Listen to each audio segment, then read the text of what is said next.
Actuellement au Sénégal, tout le monde commence à se poser une même question. Ousmane Sonko, avec son licenciement au poste de Premier ministre, ne risque-t-il pas la prison par la suite? Parce que ce qui se passe actuellement entre Sonko et Diomaye n'est plus un simple désaccord politique. Pourquoi la situation au Sénégal devient de plus en plus inquiétante? Reste jusqu'à la fin, c'est ce que tu vas comprendre dans cette vidéo. Quand on parle d'alliance politique, ça n'a jamais été une amitié pure. Ça a plutôt été un contrat d'intérêt commun. C'est-à-dire deux personnes qui s'allient parce qu'à un moment précis, ils ont un même objectif. C'était le cas de Sonko et Diomaye. Leur objectif à eux, c'était de renverser le système maquis et de prendre le pouvoir. Et tant que l'objectif tient, l'alliance aussi existe. Ces deux hommes ont partagé les mêmes ennemis, les mêmes risques. Sonko va en prison et Diomaye le suit peu après. Mais comme on le sait tous, le pouvoir a une caractéristique.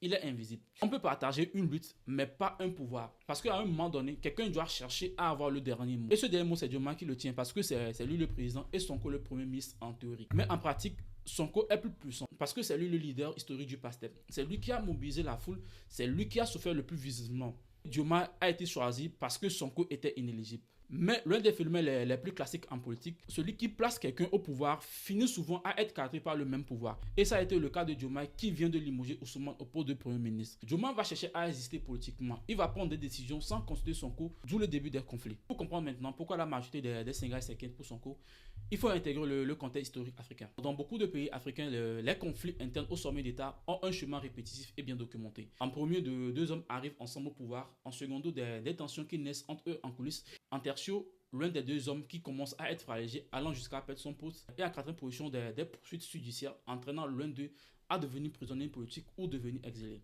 Ce chemin s'est reproduit assez de fois sur le continent pour que les populations les connaissent instinctivement. Et quand les problèmes commencent pas à apparaître, elles commencent à anticiper les étapes suivantes.